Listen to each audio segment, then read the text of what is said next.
So this is based on the assumption that people are hearing us. Okay. So now we can start our live.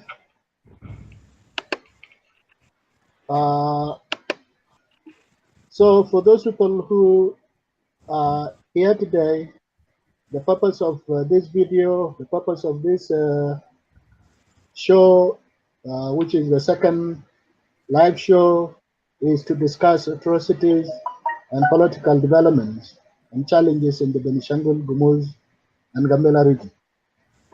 These two regions have suffered various forms of human rights abuses, land grabs, economic marginalization, and neglect throughout Ethiopian history.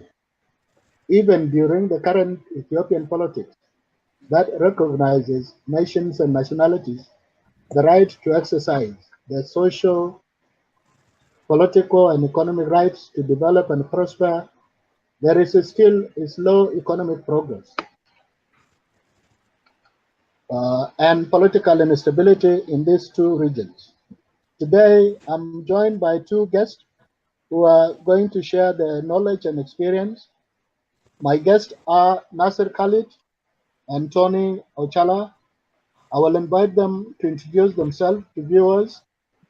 So let me begin by giving chance to Khalid. Khalid, can you introduce yourself to the viewers? Yes, I'm Khalid Nasser. I'm from Benishangul, a human rights activist, and I'm based in Australia. And once my friend introduced himself, I have a message that I will send to the Prime Minister, and I will read it, and then based on that, then we can elaborate on it. Thank you. Thank you, Khalid. Tony, it's your turn. Yes, I'm Tony Ochala. I go by Tony Ujulujor. So for some of you who know me by that name, I'm from Gambela, Ethiopia. I live in Minnesota here. I am a human rights activist and I am a Gambela Ethiopian community leader in the US. Thank you all for that introduction. So you did say, Khalid, that you have something to read to the Prime Minister. Could you please go ahead? Yeah, okay, at the beginning, as I said, this Mr. Prime Minister, allow me to introduce myself. And I'm one of the only luckiest family in the entire state of Benishangul who was able to flee the country to become Australian. Australia is my home now, and I'm very proud to be here with my family because Australia has provided us a lot as individual and as family. We were given opportunity to continue our education, and that is the most precious gift ever a government system can give its citizens. Unfortunately, I'm ashamed of Ethiopia, which is alleged to be called my country, a country I never had and never knew and we never know until an inclusive change comes. What did the Ethiopian government system provide me? Nothing. But Australia has provided us peace, stability, justice, equality, education, opportunity, and above all, Australia has granted us freedom. It taught us tolerance, compassion, acceptance. In fact, it gave us everything, and it is still providing. We owe a lot to Australia and Australians. Therefore, I would like to take this opportunity to say thank you, Australia. God bless you. However, and this is the same applies to my brothers Gambelan in America, in Australia, in England, wherever they are. It is the same message we send as indigenous people whom their rights have been violated. However, I find it difficult to live in such happy life by myself with my family, without feeling sympathy towards my people in Benishangul and the entire country in general, especially my people in Gambela and in Southern Nation, in Ogaden, in Afar. The atrocities and other parts of Ethiopia, the atrocities and the humiliation people go through in Benishangul and the Gambela and the other parts oblige us to stand up and raise our voices as Benishangul human rights activist and Gambelan human rights activist. Mr. Prime Minister, African countries are confronted with challenges which are caused by the African leaders who lack vision and obsessed with the generation of African independent leaders dreamt of Pan-Africanism, which stands for liberation and unification of Africa. But the current cold leaders have dragged Africa into poverty, pathetic conditions, incapability, land of ignorance and disunity. The road of freedom and prosperity were paved by those great leaders of revelation, such as Kwame Nkrumah, Sekou Toure, Kwame Toure, and the greatest of the entire legendary leaders, Patrice Lumumba. They were ambitious, honest, responsible, charismatic, and fair leaders. They rose above and beyond egoistic and primitive needs for power, attention, and fame.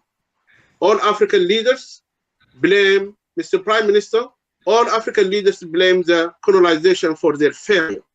However, that argument does not apply to Ethiopia. That argument does not apply to Ethiopia.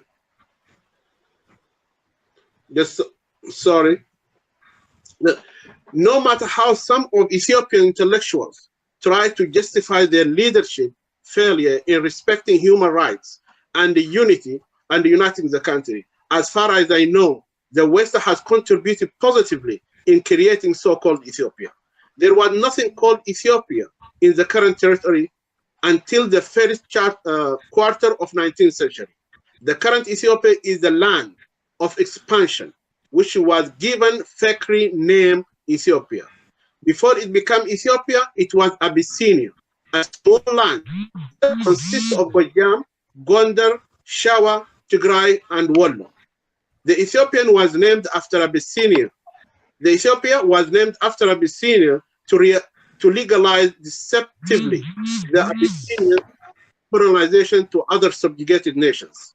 The fact that Ethiopia has to remember is that Abyssinia participated with the West in the scramble for Africa, a policy of occupation, division, colonization of African territory between 1881 to 1914. That participation made Abyssinians to feel superior to other Africans. However,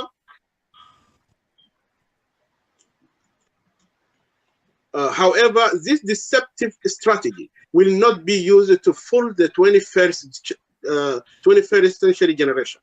Therefore, we, the indigenous of this beautiful land, should work together to reveal this fact. We should not allow Abyssinians to mislead the world, because the world knows this fact. But we, the indigenous, have kept quiet from our rights for so long.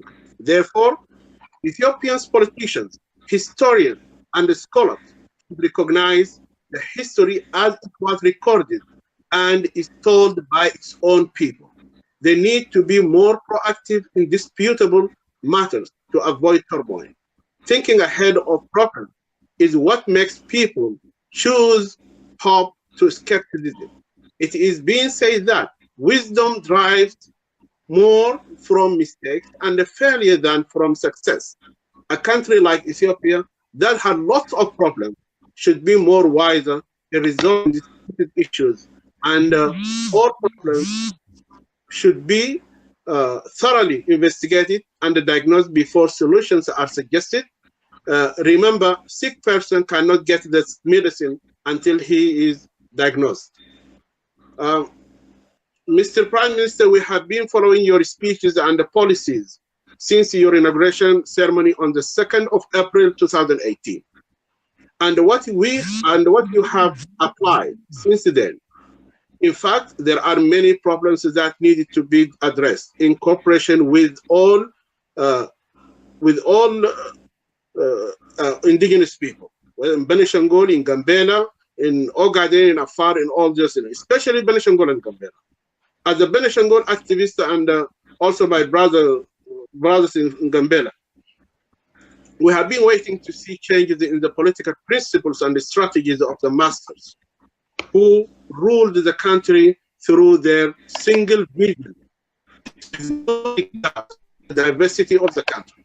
The principles and the strategies that were used to integrate free nations forcibly in 19th century, which have devastated the entire late country. Those policies and the strategies were used systematically to destroy the social structure, economic strength, political power of the Benishangul and the Gambelan people. Yes, we have heard your promises of reforms, but we have not seen any action on the ground yet, other than freeing the prisoners whom the rights were stripped by the Abyssinians, which was appreciated by the entire people, whether in Gambela or Benishangul. Please just give me a few minutes. I will continue, and then I will. Mr. Prime Minister, you have been calling for reconciliation since you came to power. Nevertheless, you have adopted contradictory policies to what you stand for or declare, and to the human nature in regards to tolerance and reconciliation. I hope you don't misunderstand us. We are not against the change. We do support any positive change that would bring real reforms to our people. Unfortunately, we have not seen any optimistic change so far. We are very down to see the same change taking place in Benishangul and the Gambela as that happened in Oromia, Amara, and Ogaden, because the governor of Benishangul and the Gambela and the other area are puppets that works against the interests of their own people. And for you, that is the kind of a person whom you support to govern the state of Benishangul and Gambela. The repeated attack against the Benishangul people, and which has happened also to my brothers in Gambela a long time ago, few years ago, and also the trouble that you are causing in Gambela between the ethnics, also is making destruction. And all this also is linked to what, since you came to power as the prime minister, you haven't,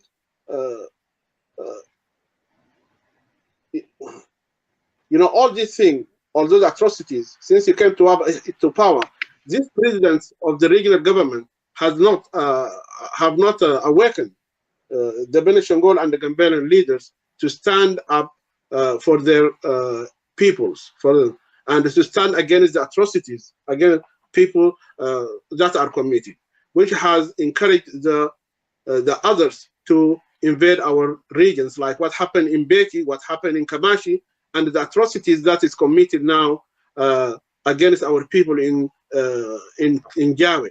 More than 400 people were killed, and the mass graves were found, but the government does not want to talk about it, and the media doesn't want to talk about it. In fact, also the Oromo leaders, and even including you, Mr. Prime Minister, I don't think that you dare to celebrate in Beki if there was a good leader in Benishangul.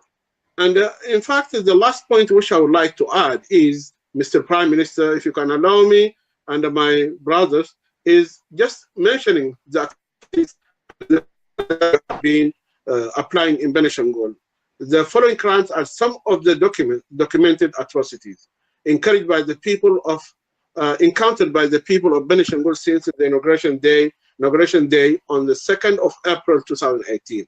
On the 1st of May and 2nd of May, a genocide was committed in Matakal zone in Benishangul.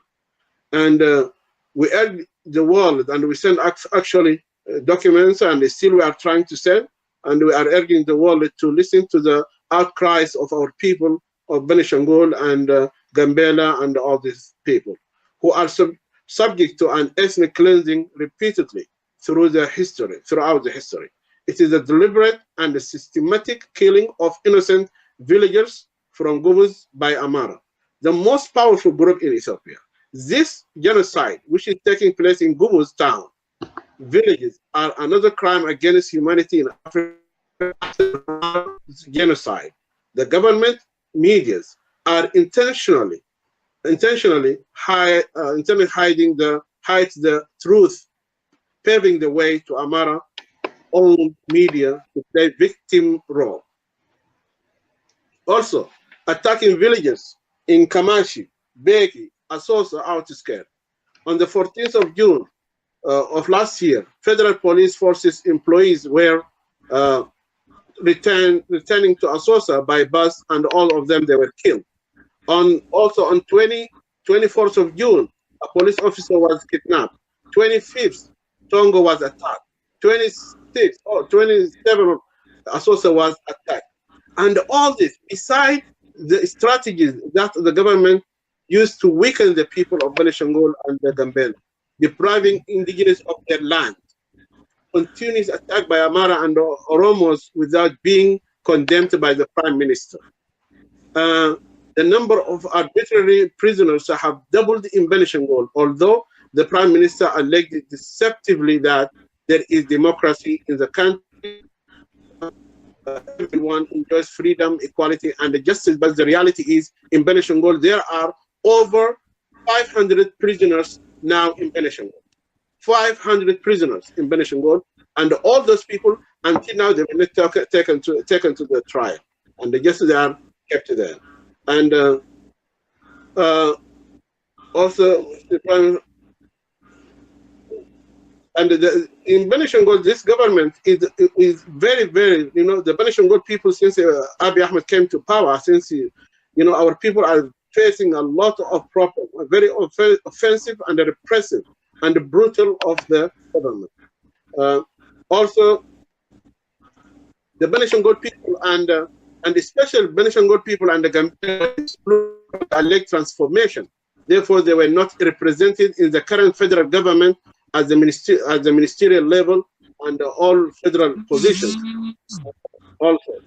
And there are many policies that the government applied. Therefore, we urge all the indigenous people, I would like to take this opportunity, based on what I have said, that calling the indigenous of Ethiopia to unite against the Abyssinians in order to strengthen ourselves. We have to unite, and we have to use all means to keep freedom and to establish equality and justice for our people. And thank you very much. Thank you, Khalid. And it was a very powerful message to the Prime Minister. Hopefully, we will get a positive response, particularly in terms of this concept called indigenous people. I thought maybe I would have loved to start with you, but because you have been giving powerful message on reading that statement, so let me go to Tony. Tony, I am aware and I know that you are one of the few intellectuals who served the region during the military junta or the DAG in past few decades. Like many who oppose the system of governance for the last about 28 years, you have been very vocal, demanding change. Now change is here. Yet the Gambela regional state faces so many challenges. Insecurities from within and across the border. For instance, Murle incursion, attack on villages and children abduction, refugees influx from across the border due to instabilities in South Sudan.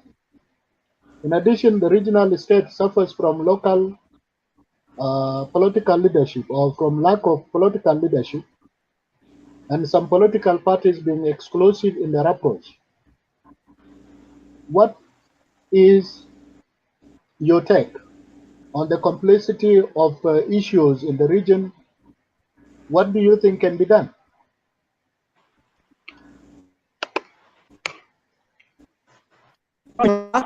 And thank you, Brother Khalid, for the point that you made. I hope everybody can hear me. Yes, we can hear you. Yes, the current political situation in Ethiopia is really a danger for the indigenous people, like Khalid was saying over there. You know, people from Gambela, Benishangul, Afar, Somali. You know, we have been marginalized. Even the you know, we have been like this for all the governments that have existed in Ethiopia. The only government that helped a little bit was the government of the former government called Dirk, who was fighting in the name of socialism to bring equality to everybody. But when the TPLF or liberation movement came as on a bar called EPDRF, they started looting things in Gambela, and we didn't like them. The way they approached us was not good. You know, there was December 13 massacre, December 2003 massacre, in which more than 400 Anuaks were killed. And we raised our voices. Those who were in America here, some like Nikeo Chalau is in England, and those in Europe, Australia, everywhere. You know, our issue was big. So this is what is going on. The Ethiopian government that have been in power for a long time, the way I see it, they, you know, we are the Negroid people. You know, we are the natives of these people. Mostly the Semitic, like the one that Khalid was mentioning, they always show superiority to the other tribes that they colonize over there. You know, it happened during the other former governments of Menelik, Haile Selassie, and then and when Meles Zenawi came, you know, he brought all those things together. So in my view, what they want is only to steal the resources from us, but it's not the people that they like. It's just the resources they want. That is what I see and what other people see. So there are problems in the regions that I've been mentioning. You know, there is a problem in Ethiopia. You know, the leadership over there is not good. You know, the current prime minister used to work for the former government or former administration. Is still over there. Inclusiveness, we don't see it, like the brother was mentioning. You know, we have to participate in all political arenas. You know what I mean? You know, if we are Ethiopians, we have to participate in politics, in government, like ministers that the other guy was mentioning. You know, even the ambassadors, they are even calling some who have been working for the government for a long time, who are from Gambela, you know, and replace them with other people. So we can see that. And when you go to Gambela, the Tigray wanted to kill the people of Gambela so that they can benefit from the land. They brought and they were bribed by the South Sudanese refugees, and they made them. They want to give them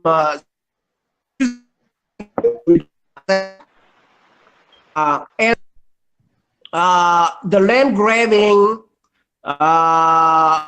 incarcerations of people. You know, everything.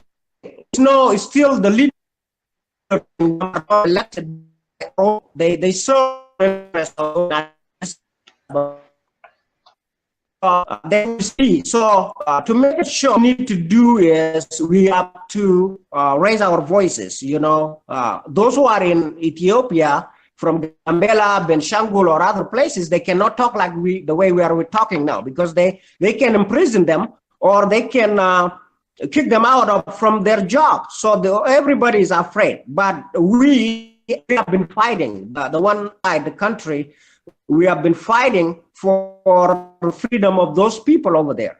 You know, when I go to Ethiopia, for example, the U.S. government protects me in the country that I was born in, but not the Ethiopian government. So look at that. So am I a citizen over there, or a second-class citizen? What do you call that one?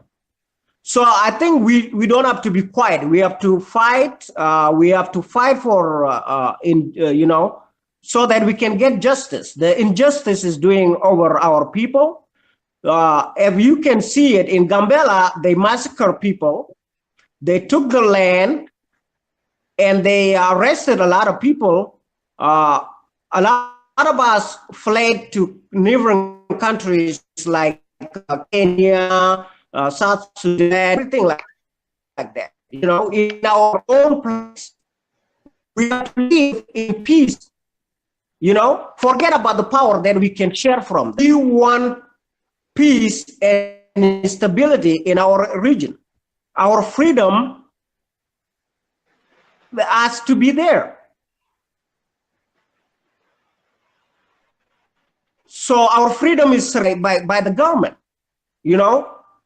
So we have to fight for all this. And I want to, the people of Benishangul and other marginalized people to unite with us, with the Gambela people, because we have a strong voice here. The Gambela people, we have a very strong voice. We can raise our voice, and the world can hear us. So we have to unite, because there is injustice there. The current killing in Benishangul area, you can see that, because the Nilotic people are still dominated. You know, there's domination in Ethiopia, but the people who are Negroid people, the Nilotic people, they are more marginalized, and they are under a lot of governments over there. You know, we have been not treated very fair. So we have to fight for justice. We have to fight for our rights, our human rights, and wherever we are, whether we are in outside the country or inside the country, stand up and fight for our rights. So I will leave it there for now, and I will talk. Nikhil. Yes, thank you, Tony. That is very good insight. Let me go back to Khalid. Let's talk about the atrocities in Amara Regional Estate. Yes. Since the indiscriminate and heinous crimes against innocent children, women, and elderly Gumuz community, the Ethiopian government has remained silent. The parliament neither condemned nor instituted an investigative body to bring those responsible to justice. The only remark so far is by the Deputy Prime Minister, Damak Makonnen, who described the incident as a tragic retaliation that left a black spot in an interview with Amara mass media. What do you make of that? Do you think his description is in place? No, you know, the atrocities, in fact, actually, when we come to the atrocities, how it was committed, it's really very sad. Amara, you know, the historical fact that Amara needs to know is that we know a lot about them. We know how, you know, when we say, for example, you know, all this land does not belong to them. This is a fact that they don't think that we know. And they have to understand this land, for example, if we get Bigamidir, which is a state, area, that is bigger. That is bigger name. Bigger, middle, that is a land of bigger. And the Amara are not bigger. This land, which is in the case, and confirms to everybody that this land belongs to the Benishangul people, Gumus, because Gumus, like the preferred name for them is Bija. They need to be called Bija. And even if we come to talk about even Shawa, what is the meaning of Shawa by Amara language? Could they tell us? And we don't. There are many hidden history that we know, but a day will come and we will tell them this history. Do not think that we don't know it. This land belongs. All this land where they live belongs to the Gumus people, and there are many ethnics also who lost their identity inside Amara. They are not Amara. In fact, they are not Amara. If you go to Gondar and Gojam, there are many ethnics that were swallowed, and their identity, they were denied their identity, and they became Amara. They were forced to become an Amara. And in reality, they are not. And these people, we need to work hard, and this is part of the indigenous people in that area. And we need to work hard to reveal this history to the African, to the international communities, to human rights organizations. And the atrocities that Amara committed against our people in Benishangul, in Jawa area, it was planned and orchestrated by certain people, and it was well planned. For example, I can say, for example, the inspector Kasa, who is a police officer. His name is Kasa. He was one of those people who orchestrated and planned that atrocity. And with the Distau, the district, the district chief of Jawe, he's the one also who orchestrated. There are three of them who planned this, and the third one is I don't know his name, but his name he's the security and the peace head of Jawe area. I don't know how he is the head of the security and the peace in that area, and he planned atrocities against the innocent villagers of our people there. And our people there, they are living in their own land, and that land was annexed and others were taken from Benishangul. They sliced Benishangul as the pie or as the pizza. They sliced it, and the part was taken by Tigray. Some are taken by Amara. Some are taken by Oromos. And there's a problem, and there's a reality that as in we need to understand is this for the chair only. Amara and the Tigray, they can fight for whom should take the throne, or who should come the governor or the president. But when the case comes to Benishangul and Gambela, all of them, they agree to wipe us out, and take the land. Because what Amara, if you can see many messages which were sent by Amara, they say that this land, these people, they don't deserve this land. This land is very fertile, very resourceful. So these people, they shouldn't have given this land, as if this land were given to us. It was given to us. They are the comers to Ethiopia. They are newcomers to Ethiopia. They are colonizers to Ethiopia. They are not indigenous. And that's what Africans need to understand. African nations have been, enslaved, have been treated badly because of the way that they deal with others. If Abyssinia, for example, even myself, for example, now, shouldn't be the Union, African Union, shouldn't be in Ethiopia, because Ethiopia is using it to silence other African people to talk about any issues in Ethiopia. Tell me now, for example, you can see that the African Union talking about the issue in Sudan, in Somalia, but they never ever talked about what's going on in Ethiopia. That is the reason, because Ethiopians, Abyssinians, are using this organization to implement their own agenda in Ethiopia against the indigenous people. Therefore, this is one also what I'm calling for. This organization should be transferred, and the center should be in South Africa or somewhere where there is democracy, established democracy, where people can talk freely and accuse whoever commits atrocities in Ethiopia. And the problem of this also The Prime Minister have never ever mentioned anything about what is going on in Benishangul. Why? Because the Prime Minister himself, when he came to Minnesota in America, he said, because he was trying to pave the way to the Amara to commit that atrocities. He said that, oh, the Benishangulis are attacking the Amara. We never attacked Baghdad. We never attacked any area in Amara. The Amara are coming to our land. They're attacking us in our land. We welcomed them at a certain time.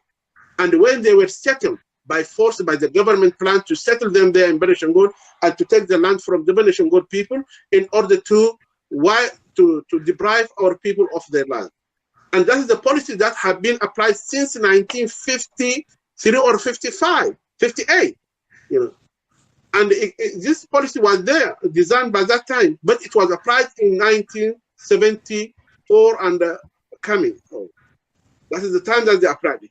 And still the Amara, once, although they took the land of our brother, of Benishangul, a lot of land, even including Lake Tana, all this area belongs to Benishangul. They took it. And still, they want to take over, they want to come and they want to take all these areas.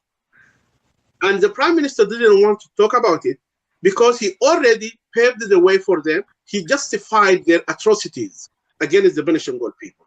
And he thinks that by doing that, he's going to wipe the Benishangul people so Benishangul can be divided into two parts, part to Amara and the part to Oromo. And the reality which they don't know is they should go back to the history and read about Haile Selassie and read about Menelik.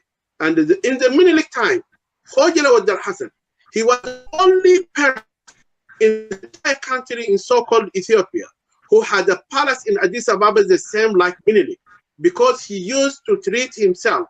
He used to look at himself at the same level as he didn't look at the Menelik as superior to him.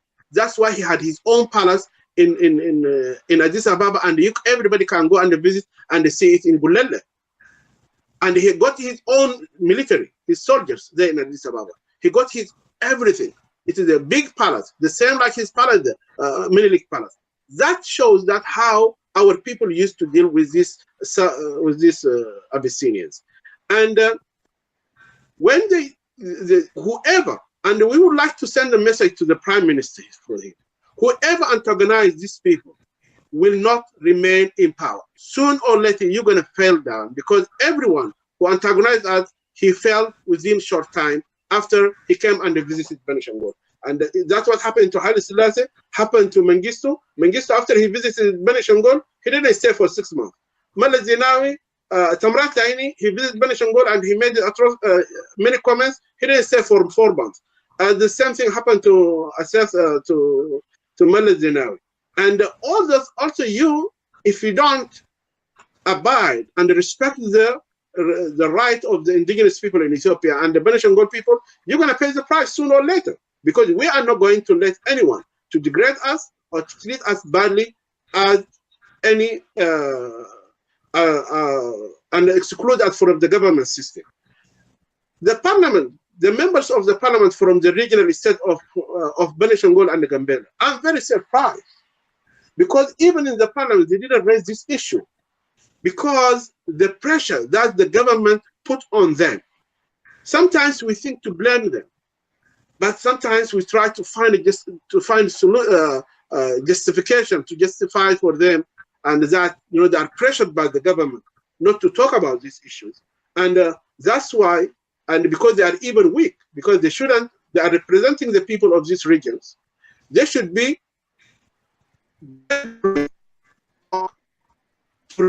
what is going on in this region, in Benishangul, in Gambela, or wherever they are. Because you are representing your own people. If you don't talk about your own people and what they are suffering, no one is going to talk about them. And unfortunately, the government wants puppets, like the governor, like the parliament, the members of the parliament. They look for weak people, because those are the people who can help them to apply their policies in that region. Mr. Demeke, yes, Mr. Demeke talk about that, but he doesn't mean when he is indirectly, you know, he wanted to think that he can deceive everybody, you know, by saying that yes, I feel sorry for these people, but in reality, he was one of those people who orchestrated this, because he is the one who's helping the leader of Benishangul, who is even pushing for him to remain in that position, and because he knows that he is weak and they can use him and they can do whatever they want. In reality, that is the tears of that is not real tears. It is the tears of the crocodiles, just lies and the deceptions and all this. And that's what I think about the atrocities which is committed against, and 400 people's life were, lost. And even there is one grave that was discovered. Unfortunately, our people were not allowed to take photo of that grave, and no one was allowed to take a photo or to write about that, because the grave was found in the area of Benishangul that was annexed or taken by the Amara land, by the Amara people. Because even the committee, when they went with the Amara security officers and the security police officers and the security forces. So that's why they didn't allow anyone to take photos. But we know that all these atrocities were committed, and it's not going to pass just like that. This thing has to be taken to the high level, whether in the international communities, it has to be raised. We have to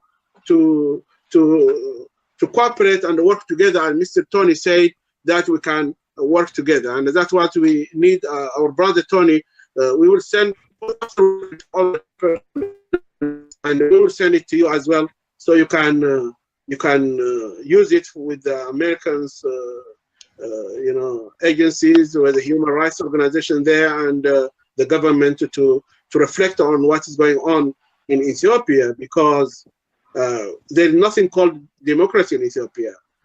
Abiy Ahmed is not a democratic person, and he was member of EPRDF that committed atrocities in Gambela, and now committing it, and Abiy Ahmed is committing it now in Benishangul, and all of them, they have the same mentality against us.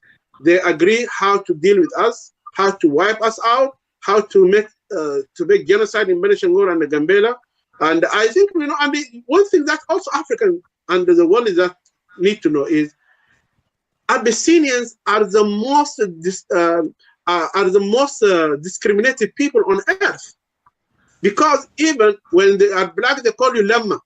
When the African students used to be sent to universities, my dad told me before, and he used to be in Haile Selassie University, and there were some students who were sent from Ghana and all these countries to come and study at the university there. They know that these students, they couldn't continue their university because they were, wherever they go, they used to be called Lemma or something like that, just because they are blacks, and they treat them very discriminatingly. So Ethiopia. Brother Khalid. Yes. Yeah, let me add that even Mengistu Mariam, who was a dark skin, was treated that way too. Tony, yeah. Let's let him finish, then I will give you a chance. Okay. Thank you. Yeah, so all these Africans, that's what the reality, and what we need Africans to understand, that this country, which they try to deal with, because now they made a statute for statue to Haile Selassie. Africa. When Scramble for Africa started, Ethiopia was the only country that participated in that conference, and they were the same like Western country when they came and colonized Africa. Ethiopia got the opportunity, and they turned a blind eye for the Europeans to come and colonize all this land, but they requested and they asked the European to allow them to colonize the other parts of this free nation, because if you come to Gambela by that time, they were free nation. If you come to Ogaden, free nation. To Harar, we're free nation. To the southern nation, we're free nation. To Benishangul, we're free, and all these people. But all these people by that time, when European came and colonized Africa, we were colonized by the worst and the dirtiest and the worst people on earth. And I don't know what we did for the God to bring us, instead of lessons. We could have learned many things from them, and they could have developed our countries. And but we were colonized by people who are less than us. Even they don't have civilizations. They have nothing to be proud of. These are people who, the name even of Ethiopia, it doesn't belong to Ethiopia now. Ethiopia is the name of Sudan, because it is where, it was the name that was mentioned in the Bible and in Torah and and it was speaking about the Christianity and all this in Cushitic kingdom. And the Ethiopian, because they know that this name was mentioned there, they took it from Sudan instead. And because the name is Abyssinians, and it is a part of the name Habash. Arabs call them Al-Ahbash, because Al-Ahbash, they came from the Middle East. They came from Middle East. They are not from there. But I think in the Middle East, they were the last level of people. They were treated less than others. So what I think now, we as indigenous, we need to work hard. We need to work together. We need to make alliance that can make us together against these savage Abyssinians. Thank you. Thank you, Khalid. I think let me also just pose the same question to Tony.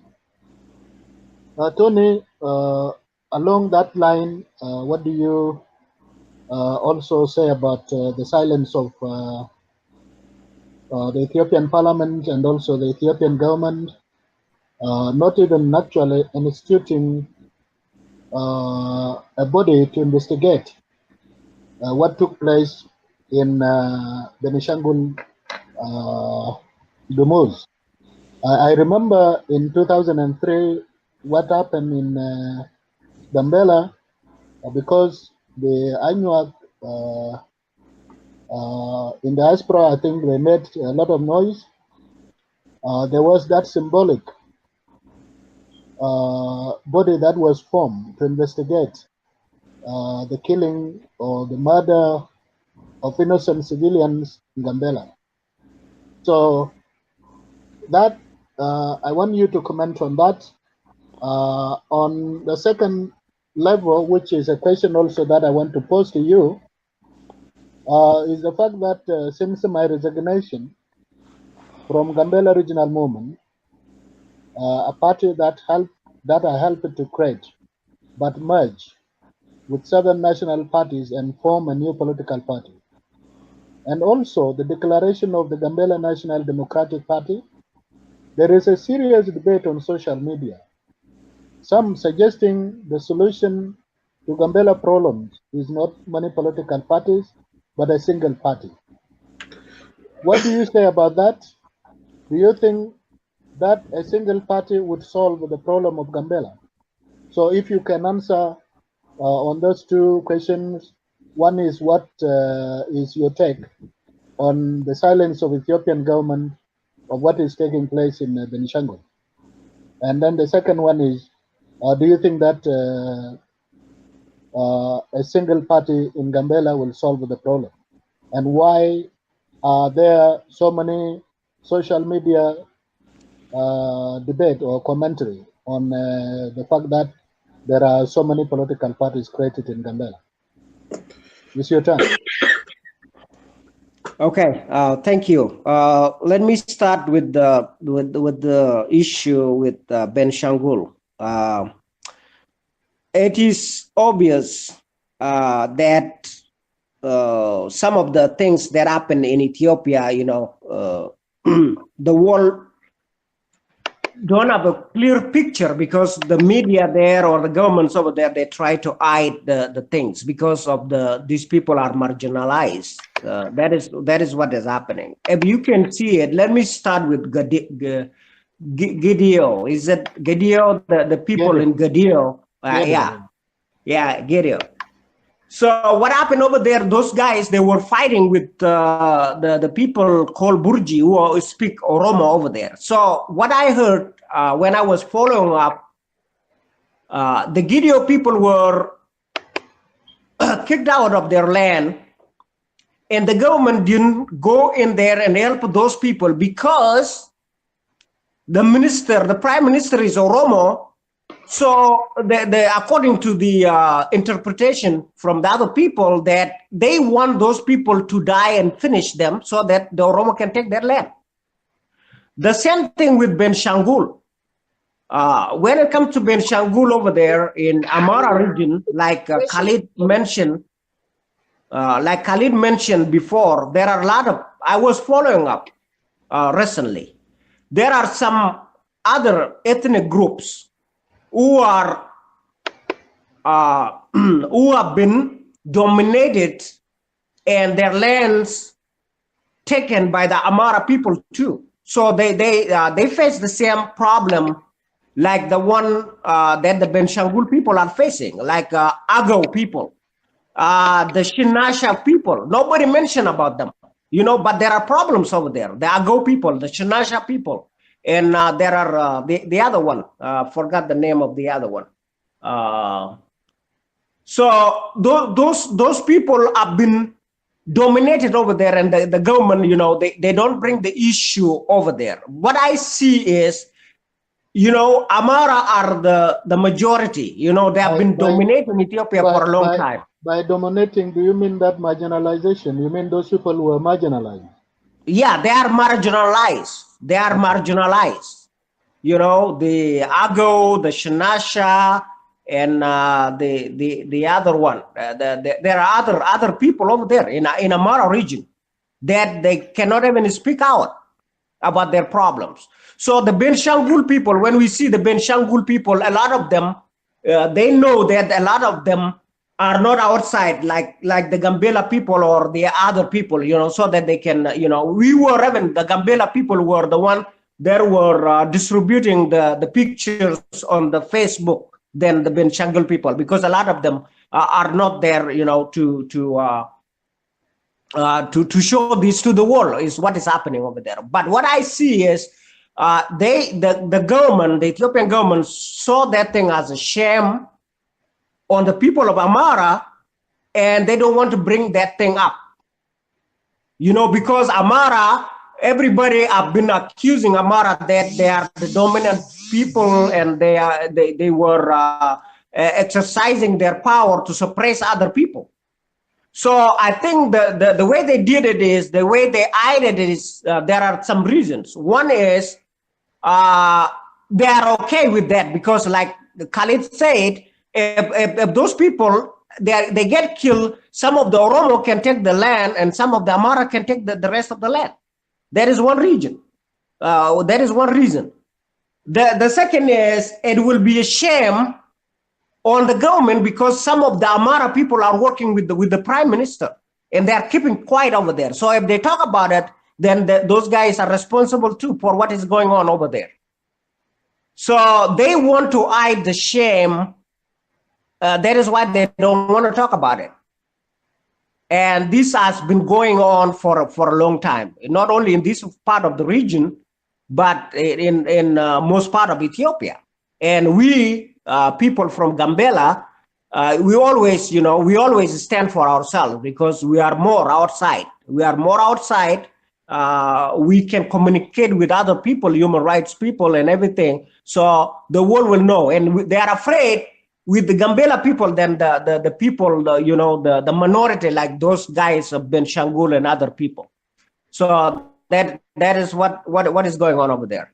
And to go to the parties that you were mentioning, I don't think there is anything wrong with creating political parties in Gambela.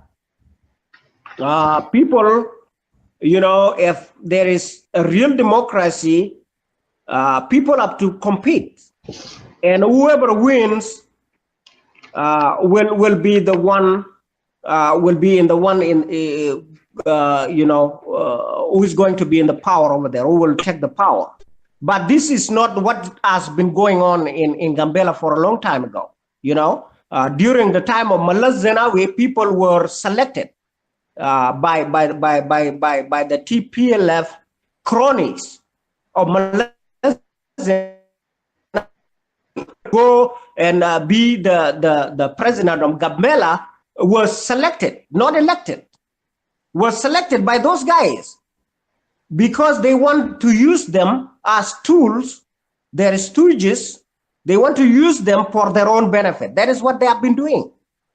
So now, if there are more political parties, it's good for competition. This is what democracy is about. You know what I mean? Anybody you can express your views, and you have to sell it out there. And if people like those ideas, then they can take it. So I don't think it is a bad idea to have more political parties in Gambela. But the thing is, we have to know the game that sometimes they will tell you to go there as a political party that represent the ethnic group. That is what these guys were telling us when they came themselves have to come over there like this with your, we have to be on national level. It's not like we from Gambela, we don't always have to talk about Gambela. We have to create political parties that represent Ethiopia too, like other people. We have to do that. And there is nothing wrong with creating political parties. But let it be that the political parties that are there cannot be the tools for the federal government that they want to implement their oppressive ways on the people over there. So I don't see any problem with creating political parties, but we have to unite. We have to come together and work together. And while we know the big the big players over there, because always we are seen like second-class citizens. The people of Benishangul, the people of Gambela, the people of Afar, the Somali people, even the southern people. It was this time that they are accepted as a full citizens, but it wasn't the case. And the Nilotes in the southern Ethiopia are still marginalized. There are a lot of things that are happening over there. Now, to come back to the political parties, I don't think there is a problem with creating political parties because we want competition. Those competitions should be competition of ideals, because politics, you fight with ideals. So the ideals, we have to present it to the people over there. And we want leaders that we can elect as the people of Gambela. For example, we want to elect our own leaders, not those selected by the government over there to promote their own agenda.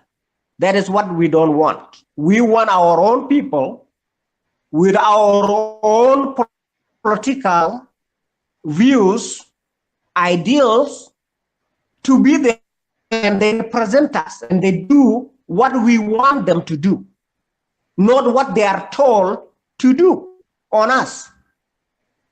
Thank you. Thank you, Tony. That is very interesting angle. Let me also take this same question to Khalid.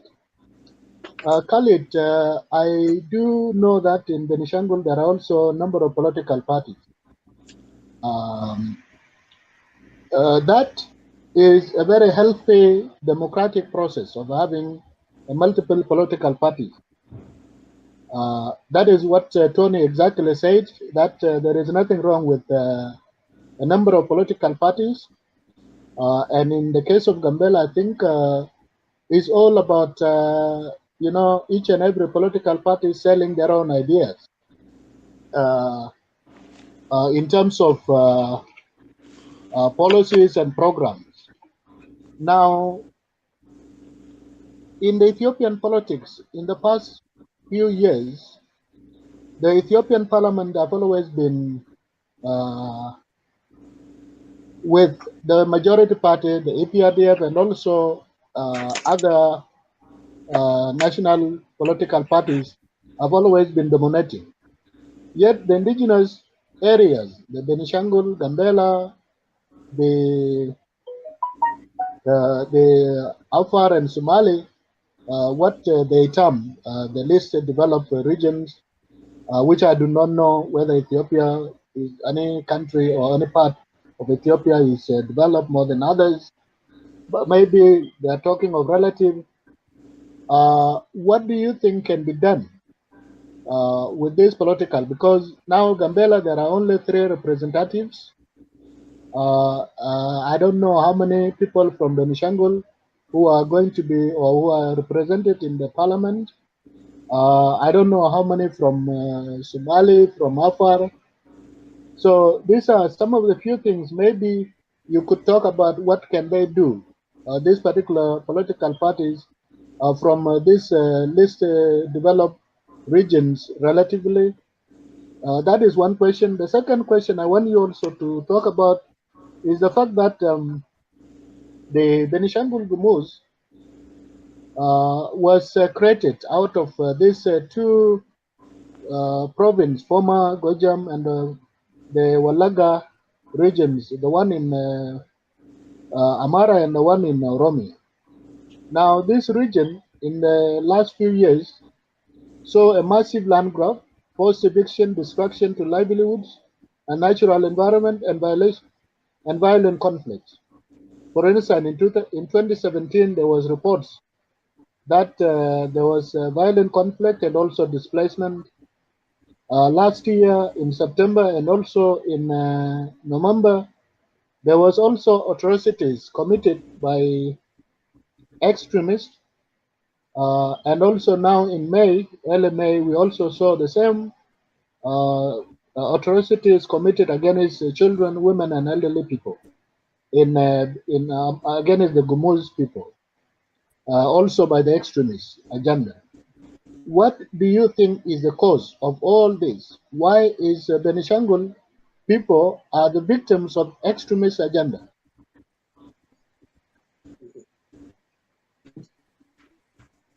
Thank you for the question. First, yeah, it's great to speak about it. Hello? Yes, we can Yeah. hear you. Okay, yeah, I can hear. Thank you very much. Actually, in regards to the multi, you know, the parties in this area in Benishangul and in Gambela, having the other parties, or instead of one party, multiple parties. Uh, there is one reason why people created a second party or third party, because the party that was formed during EPRDF, they were not a real party. They were all those like puppets, the TPLF cadres and the security forces used to control that party, and it's run by TPLF cadres, and they used to do everything that they wanted in this region. And if we used to blame the regional governor of Benishangul at that time of their policy, because of the policy that they implement inside their own region, because they use the people, Abyssinians, and including the TPLF and Amara and Oromo, used to commit atrocities and land grabbing and the resources, they steal resources, the resources of Benishangul, and all these things used to was happening, and we used to blame our regional governors. And what we realized at the end, after the fall of the TPLF government, is that seeing Mr. Yaragara Shishim, the previous governor of Benishangul, coming out and speaking for the public and saying that everything that were done in Benishangul, he didn't have any hand in it, because the TPLF used to do whatever they want by their security forces without taking or even informing the regional governor of the state. And they used to put pressure on them and threaten them to put them in prison and all these things. So people, the governor and the other people used to let the TPLF do whatever they wanted in the region. They steal a lot of gold and a lot of. They took all the resources. Whatever, even the budget of the budget that is used to be sent to Benishangul in a yearly basis. The Tigray region take it. They don't make any development. That's why you don't see Benishangul is still at the same level of Amara region or Tigray region or Oromo region. Although our region is the most richer than all these regions, but there's no development. Why? Because all the budget used to go back to the Tigray region, and this is how they used to do. Okay.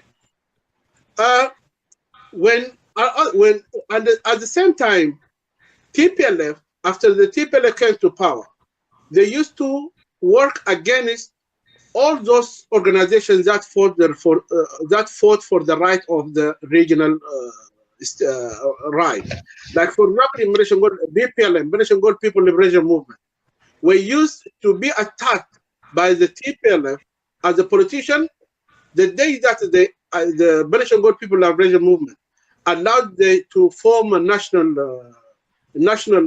army, and they send all the Benishangul People Liberation Movement fighters to Addis Ababa. That day they started, instead of letting the politicians to participate in the regional government, what the TPLF did, they arrested all the politicians that day that used to be members of the BPLF because they didn't want them, and then they formed another party which is ruling until today. So those are the puppets of the government, and they are still there.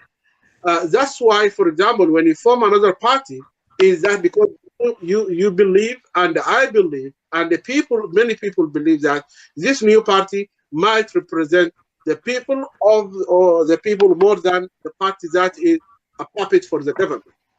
But if you come to another view from other perspective, is I can say that having a one party sometimes is helpful, especially for the indigenous people. Or even if we don't have a one party, at least we should, in issue of this indigenous region, we should work hard to unite our views with other parties in regards to the regional issues. We should talk to each other and convince each other. Yes, we can follow different ways to achieve what our interests, but the main goal for the other party and for my party should be to work for the benefit of our regional state, for the Gambelan people, and for the Benishangul people, even if we are different parties. But if there is any way that we can make a united front together as two parties, I think that would be much better, because we can go together to Addis Ababa and talk one talk instead of two talks. Other party talking other differently from the other person. So that's how we can put pressure on the government, because what the Abyssinians always look for is to create that division among us. And once they create that division, that's what they use against our people, to kill us, to wipe us, to take our resources, to loot our resources, because they are looted. They have nothing. Amara, when they talk about Amara, what do they have? They have nothing. They are the most poorest people on earth. They have nothing. That's why whenever they go, during Menelik, his invasion, when he used to go and invade people, other regions, they didn't have anything. They came with bare food. They have nothing. They attack because they know these people. For example, they come to Gambela, to Benishangul, to Southern Nation. They attack thousands of cows and the money and the gold and all the things, because they don't have all these things in their region. They don't have it.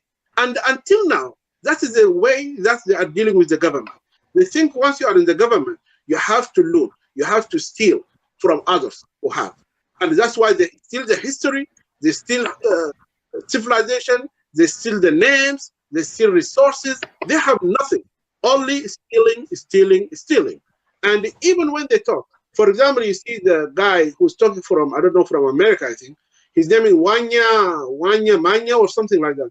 That guy, listen to all his videos.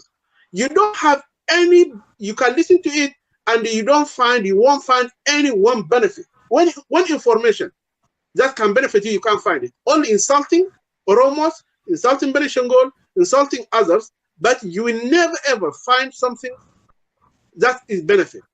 He can't talk even about his history because they don't have histories. Their history all is fake. everything is fake about them. You know, a person who, you know, come from nothing and he claims that he's from a Solomon dynasty or something like that, and all these things. So what I'd like to say regarding the parties is, it's okay to have different parties.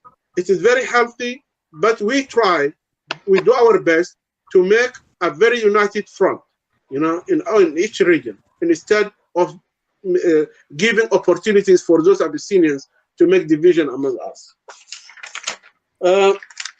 In regard to the Benishangul atrocities and why is that happening why this is happening in Benishangul and what are the reasons? You know, this is not today. You know, this is, as I said, that's how it was happening a long time ago. And as our brother Tony said, that the good thing about Gambela is they have many people outside, and those people are educated, and they fight for the Gambelan rights, which is, Gambelans are Gambela wherever they go. And which is, one of our problem is, for example, in Sudan, we have more than 2 million or 3 million in Sudan. These people, because we are originally Sudanese, so we have the Sudanese passport, documents. No one can prevent us from that, because even in Sudan, we have one of the most strongest kingdom in Sudan, that United Sudan. The current Sudan, it was united by our kingdom, not any other kingdom. It's called Fonj Kingdom, and it ruled from before 1500, but from 1500 it ruled all Sudan until 1821. 1821, when it was destroyed by the invasion of the Turkish and the Egyptian invasion to the Sudan. And when they came, the Turkish came, they came for the gold in Benishangul. They didn't go to Sudan. They came, attacked Sudan because they wanted the gold in Benishangul. And that's why. But these people who are in Sudan, we have some people, even the representative, one of the representatives of the government now, the military council, which is in Sudan now, which is toppled the Omar al-Bashir, his mother is from Benishangul. Just and there are many thousands and hundreds in the military forces, the colonels and all these things, and there are many of them in the ministerial positions. But the problem is, when you lack self-esteem, and because of the atrocities that were committed by the Ethiopian, and they pressured our people to flee to Sudan, and then in Sudan, our people also were subject to pressure because they have a very strong civilization and a very strong kingdom. They are threatened, you know, these people might come again or something like that. I don't know what's the reason. And so our people also pressured there. So no one wants to reveal himself, to say, hey, I'm from Benishangul. You know, everybody is hiding, putting himself, you know, his head down on, you know, just hiding his head, you know, on the sand or in the sand. So because he doesn't want to talk about it. For example, we have some people in America, but they don't say anything. They don't talk and say about. They don't say that we are from Benishangul or something. We have some people in Canada, except Ibrahim, and who is always talking about Benishangul and all this thing. But the other piece, that's the good thing about Gambela, as I said. Gambela, they have the opportunity to make their voice heard, because all their people are educated and they are everywhere. And the other thing also is, we don't have many people outside like Gambela, and to fight for our rights, for the rights of Benishangul. We don't have many people, really, to be honest, like Gambelans. You know, maybe we have few families. For example, in the entire Australia, I'm the only family. For example, in America, maybe we have 2 or 3 families. In Canada, it's the same. You know, we don't have many people. You know, all these people in many places. But we will do our best to work with our friends, and I know that our brothers in Gambela will do their best as well to talk about this with the international communities. The Amara always are planning to take Benishangul, and even there was a debate between Amara and Oromo that they want to. Amara will take the part, the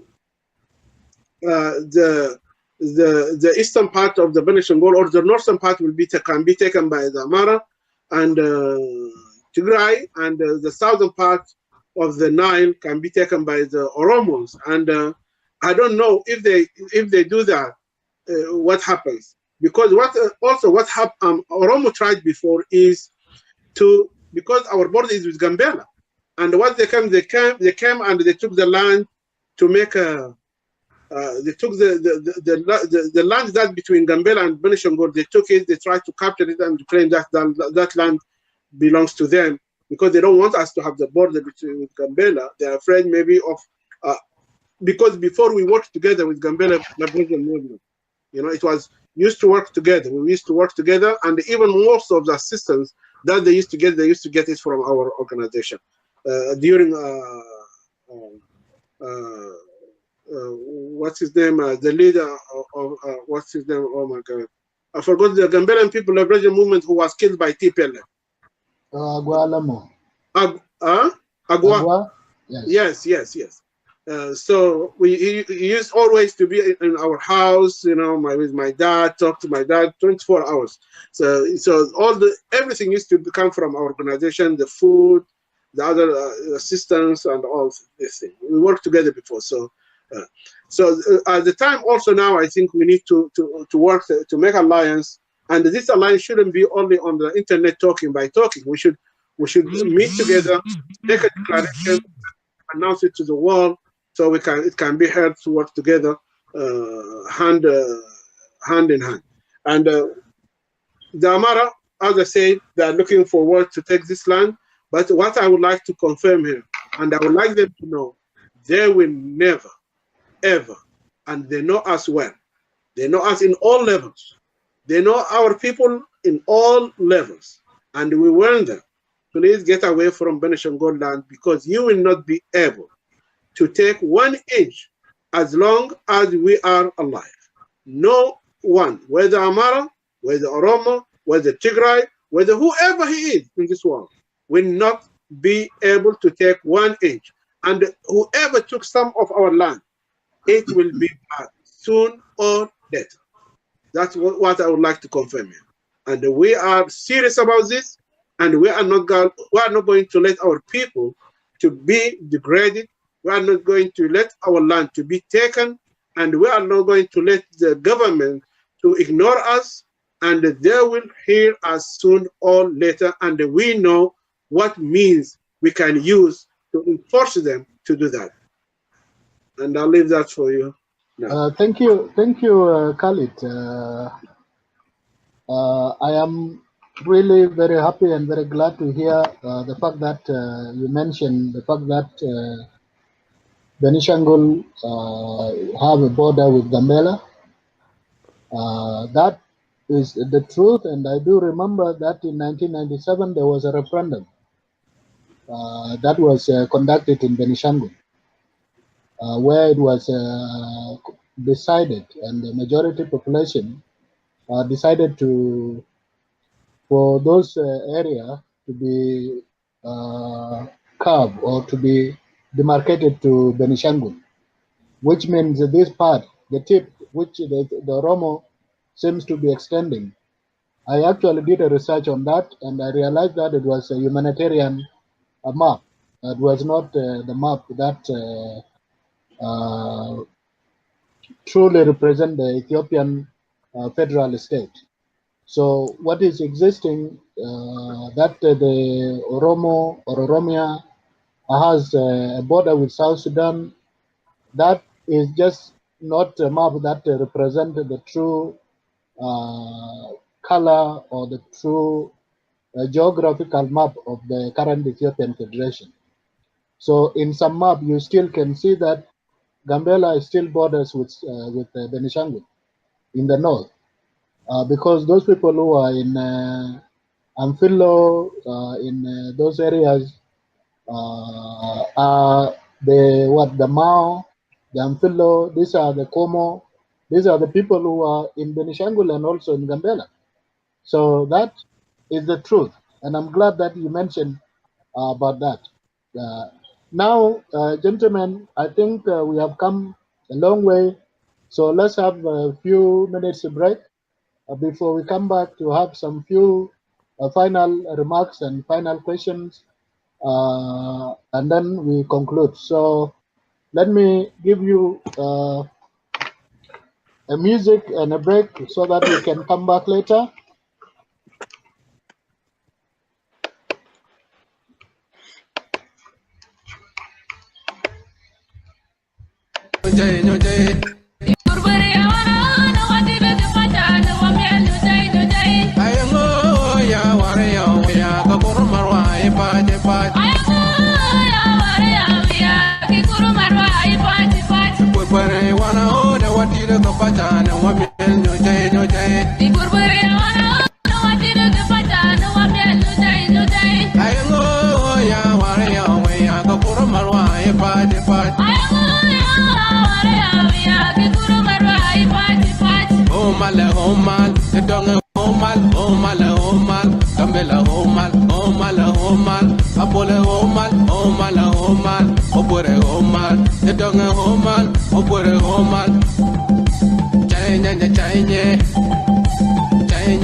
You know don kadong, you know tia bateri, bear wala rak wana bateri. Chada pa bena muinga chada gichichi beda mo bearing o bai gambela, gambela.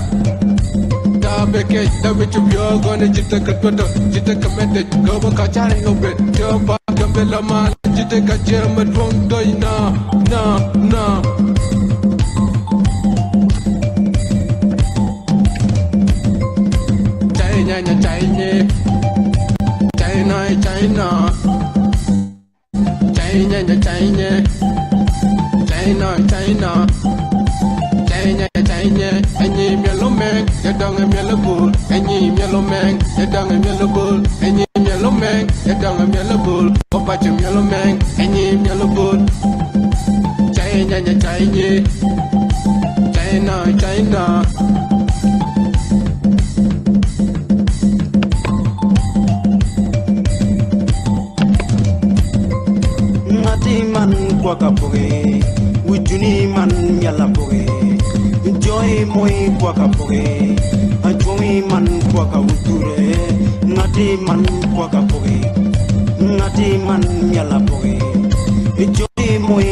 China, China, China, China, China.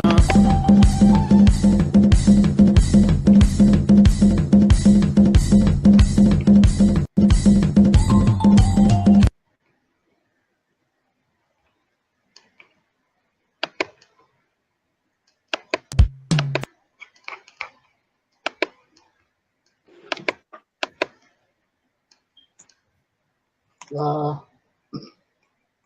Thank you, guest. Thank you, viewers.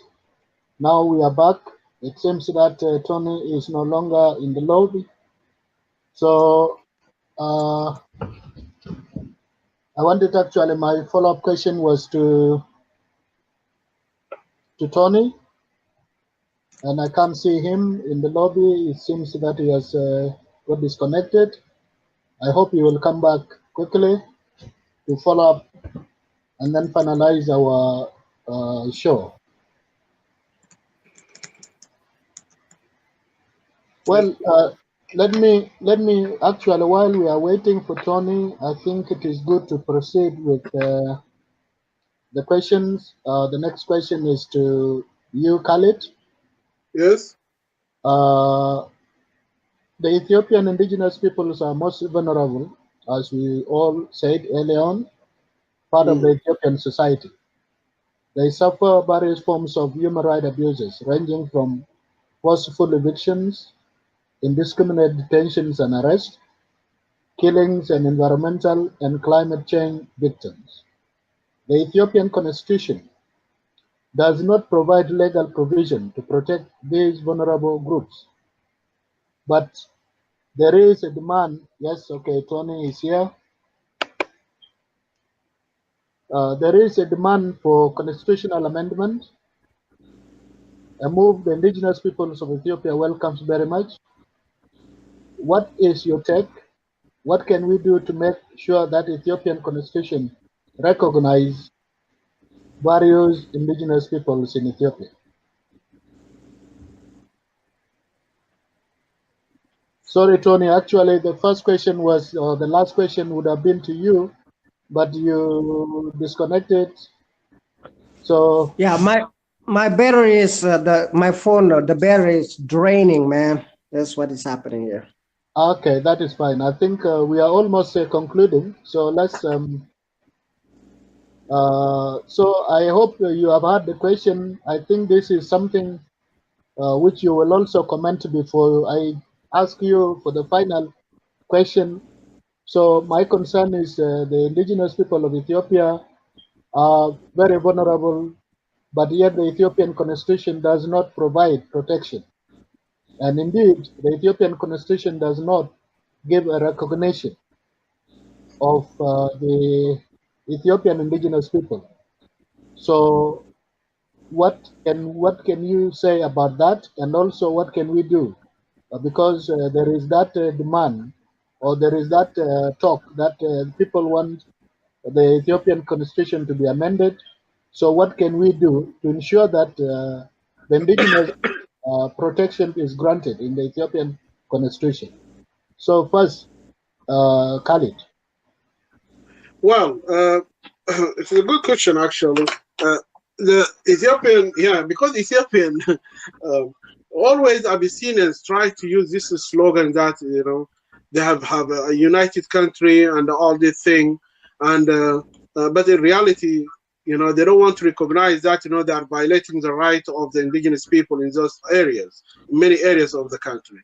And why? And the reason that they have been doing that is because if you come to the media is controlled by the Abyssinians, and everything is controlled by the Abyssinians. That's why we have a lot of things to do in Ethiopia as indigenous people.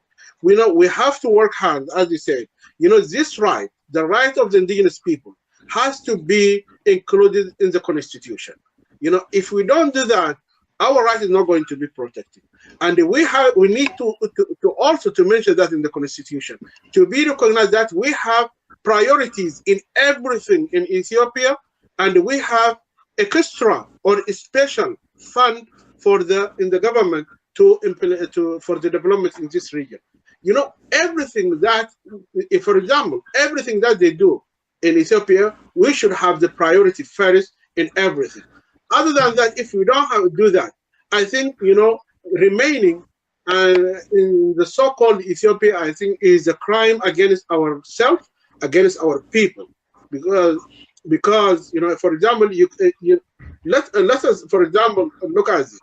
The Ethiopia, since it was created in 1923, that is the day that you know, that first application was applied, submitted in the League of Nations to recognize Abyssinia. Even the name of Ethiopia, it came to reality in 1935, if I'm not mistaken, in 1935. But Abyssinia, until even when they were applied to the League of Nations, they applied as Abyssinians because they didn't want to recognize others, you know.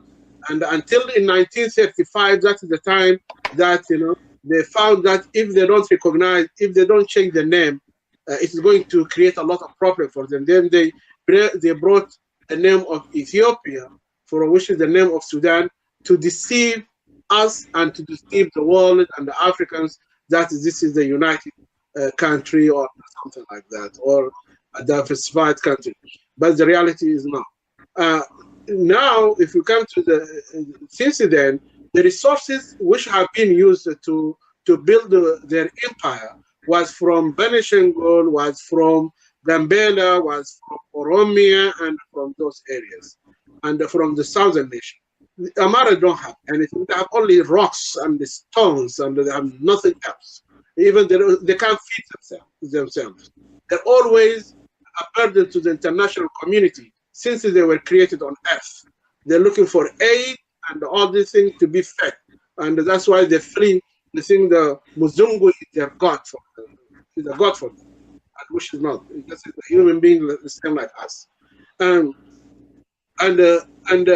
know, the Abyssinian use our resources to educate themselves, to build their house, which they have in Addis Ababa, like big buildings. Who is supposed to have all those buildings? Who's supposed to have the most educated people? We, the indigenous, because we have the resources. The resources go from us. But unfortunately, they use our resources to build their economical empire, to educate themselves. And the time now has come. We were supposed to take the big portion of everything. In education, for example, for the scholar, where most people should be now sent to scholarship because we were marginalized for so long time. In regard to the budget, if the Amara region gets, for example, 10,000, we should get 20 or 30,000 because we have been marginalized for so long and our resources were looted to build their empire when they let our people to be under poverty and no education and no hospital and nothing. So the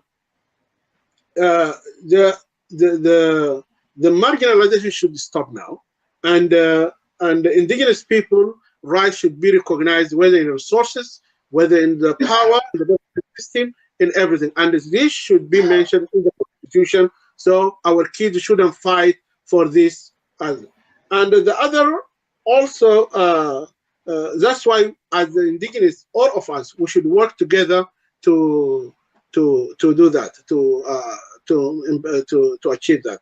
And the other thing is in regard to the what we should do to implement that or to achieve that as a group, as the indigenous people, whether in Gambela, in the southern nation, in Benishangul, wherever they are in Ethiopia, we need to form. I always call for this, and I have been talking about this with my brother Ochala for a long time, that we need to form alliance, and this alliance should fight for the indigenous people. And if we form that alliance, I think we can make our people who are going to representing to the representative of this region in the central government, in the parliament, to work together as one group. And I think by doing that, I think the government won't find any opportunity to make division among us and to take us one by one and wiping us one by one. So I think we need to work hard, and we need to make that alliance, and together we can make that to be recognized in the constitution, and that is the only way that we can. Otherwise, I mean, being in part of this called Ethiopia, I think it is again a crime against our people, against ourselves. I think either we have our right has to be protected. We have to have the fair share of everything, with the resources, and we have to have the priority and more budget, exceptional budget for the development in our areas, in order to at least, if we can't catch, at least we can try to be, you know, on the way to catch others. That's what I think, and yeah. Yeah, thank you, Khalid. It seems Tony is disconnected. Hopefully, I hope it will come to have his conclusion remarks before we close it. Yes, I understand that there is urgent need of all of us, indigenous people from across the country, to work together to ensure that there is that sense of legal protection by Ethiopian constitution, so that the indigenous people can really prosper and develop as is required. So Tony is back, and now Tony, Yeah, this is I'm back. So let me add some because yes. I think my battery. yeah, this is fine. So before you said something, uh, have that question, and also let me just add another question, which is the final question for you, and maybe Khalid also can answer, so you will have two Dying, questions man. together. Yeah, your battery is dying. Yes, I understand. Thank you. Basically, what I'm trying to say is I went to Gambela and I observed economic performance of the region. And I could conclude that for the last 21 years, there was not much economic performance in Gambela. And of course, some of the people can attribute the lack of progress in economic performance due to the interference of federal authorities and culture of fear among politicians and civil servants. Corruption, nepotism are also on the top among the factors for economic or for a slow economic growth in the region. But now, oh, he's gone again. Well, let me just wait for him. Let him come and just have the final remark, because his battery is playing up.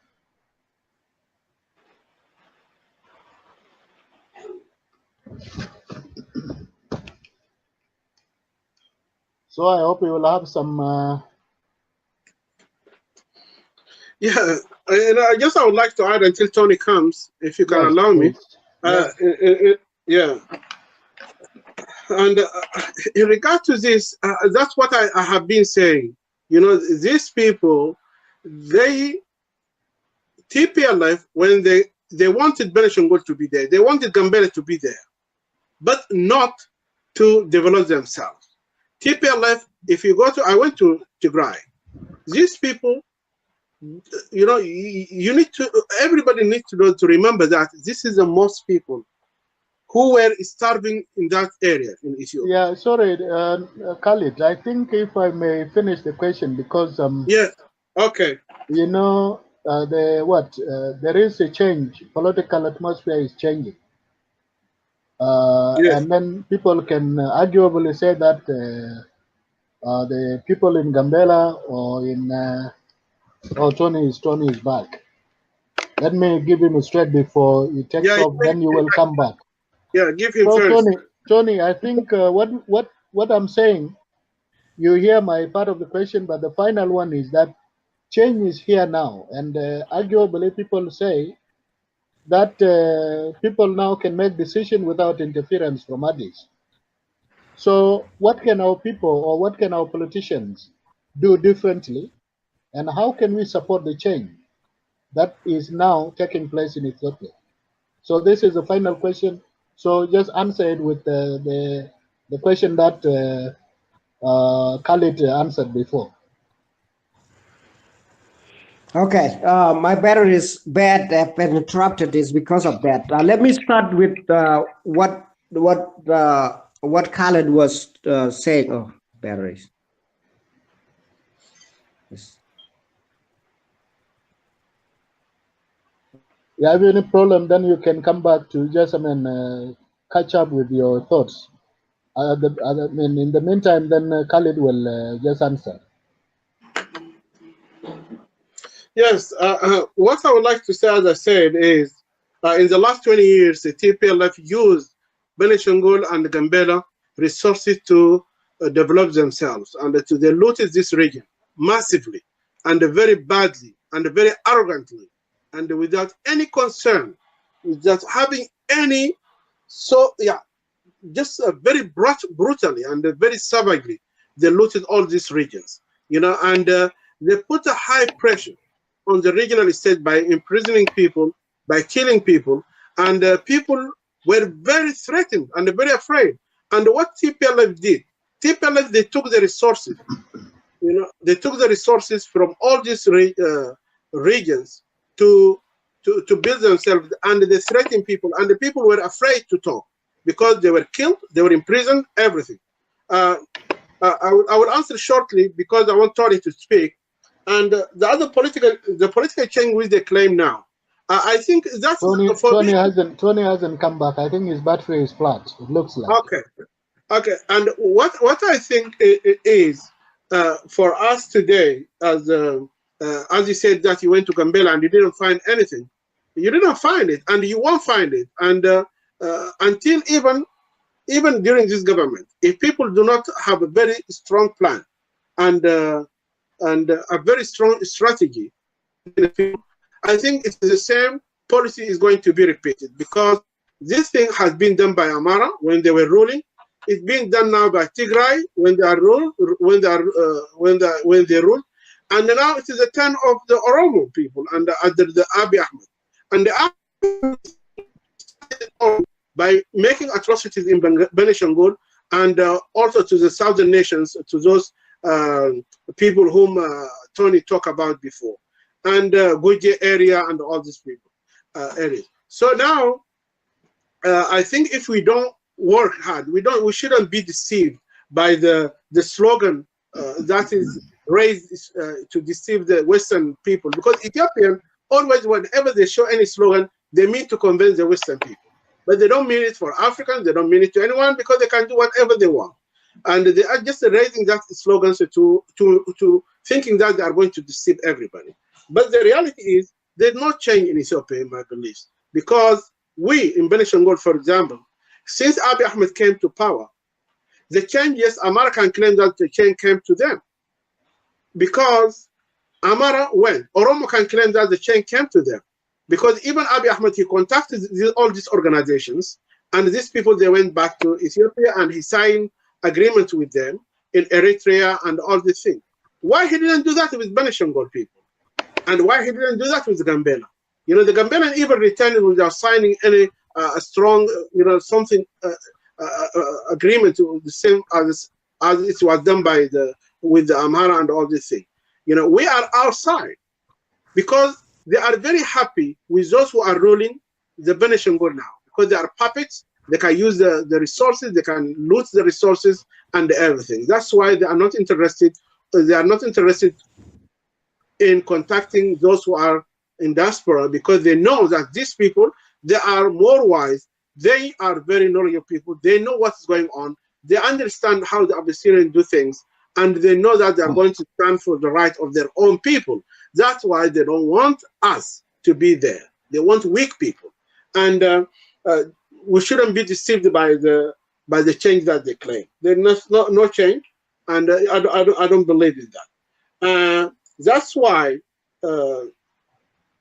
I think the government is going to let these people of Gambela and the Benishangul and the southern nation and all the and Ogaden and Afar down, because everybody is going to loot the resources of these areas and for nothing, unless you are strong. And I think Ogaden now is ahead of us because they have a very strong military forces which they formed, and they used also, they were helped by the Somalis, and I think now the government of Ethiopia is not and cannot dare to fight anyone in Ogaden or to try to use the same policy that they are using in Benishangul and Gambela.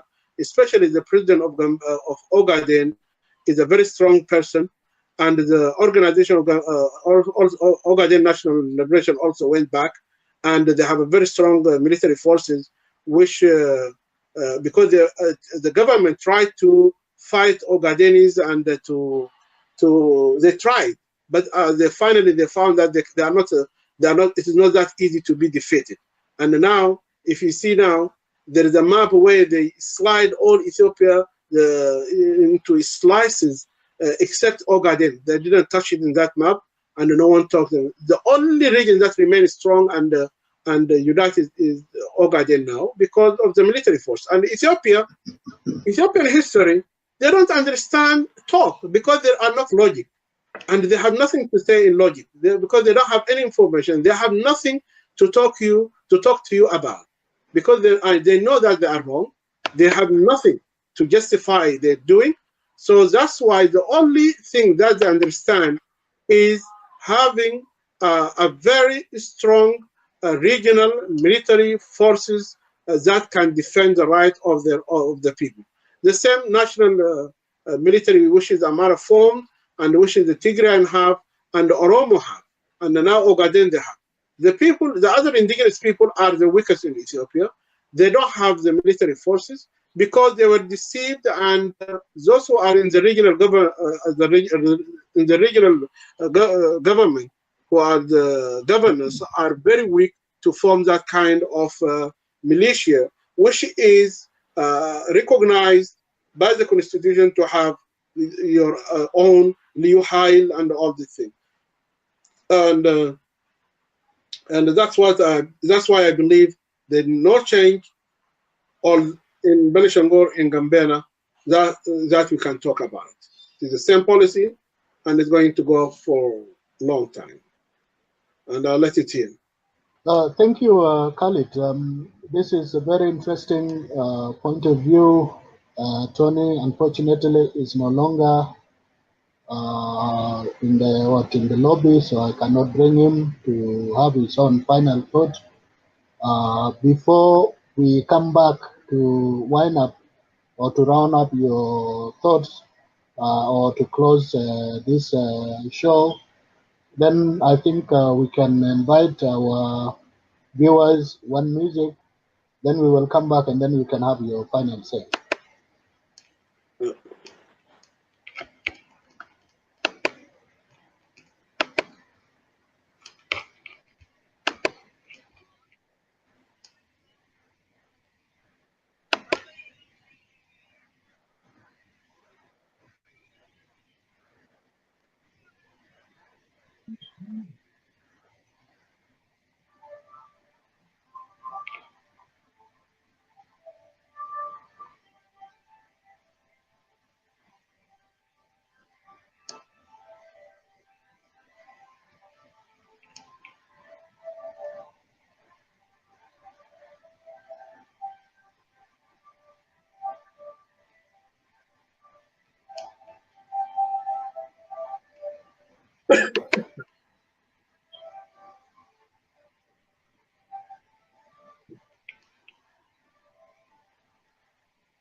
Kabula bata zame na shura, aka wazen sho hadume ترغانا شاغد قوهانا مي شاتي زوسلوي بابا يجاز جل حلوي درشنا شورتيو وما ما يجاز جل عبري ساو ثانك اللي جدي بقشرون هاهو ساو بس عربي يلا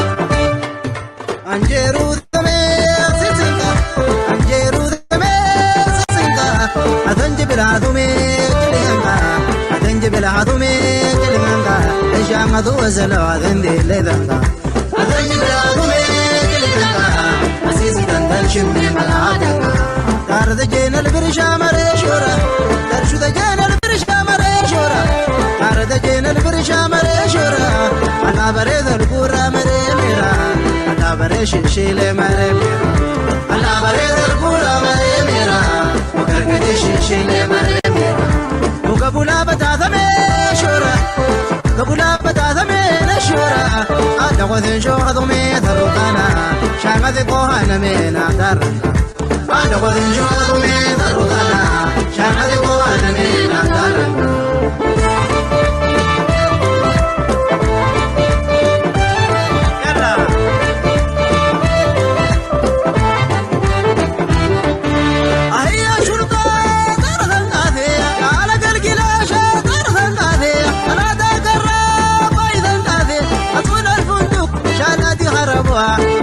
جناليا كدارا بالي وصلنا شفايا أطول البندق جنادي هربوها ألا دمو جناليا كدارا بالي وصلنا شفايا ألا دا سفرا ألا دا قرا ألا دا سفرا ألا دا قرا ألا دا قرا ألا دمو فناليا ألا دمو فناليا كدارا بالي وصلنا شنقولا ألا دا قرا أيا ألا دا سفرا ألا دمو فناليا كدارا بالي وصلنا شنقولا شعلق القلاشة طرد النادي شعلق القلاشة طرد النادي أصول البندق جلادي خربوها على دم جناليا الغرباني وصل شفايا أصول البندق جلادي خربوها على دم جناليا الغرباني وصل شفايا على ديام جناليا الغرباني وصل شفايا على دشور ناليا الغرباني وصل شنبلا على دم جناليا الغرباني وصل شفايا على دشور ناليا الغرباني وصل شفايا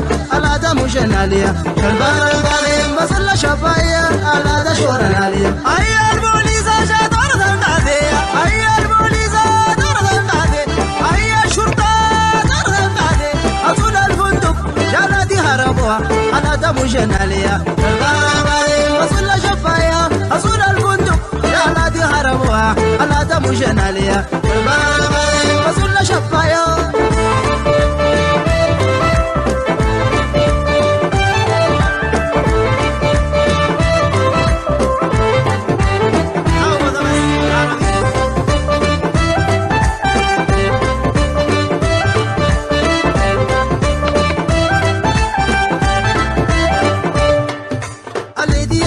ناليا الغرباني بصل شفايا الذي شافو جناليا الغرباني بصل شفايا الذي شور نالي الغرباني بصل شفايا الذي قرنالي الغرباني بصل شفايا الذي سافر الغرباني بصل شفايا الذي ابو جنالي الغرباني بصل شفايا الذي شافو جناليا الغرباني بصل شفايا الذي شافو جنالي الغرباني بصل شنقول الذي شافو جنالي الغرباني بصل شفايا يلا طول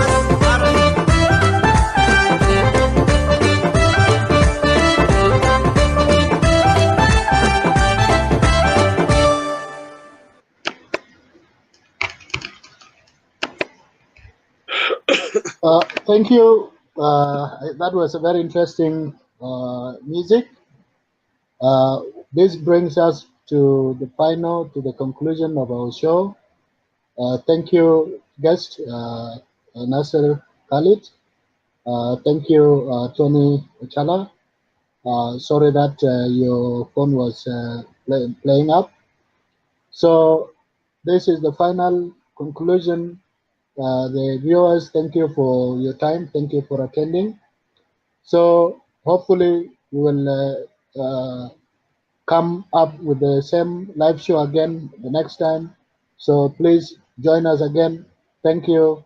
Thank you, Nasser. Thank you.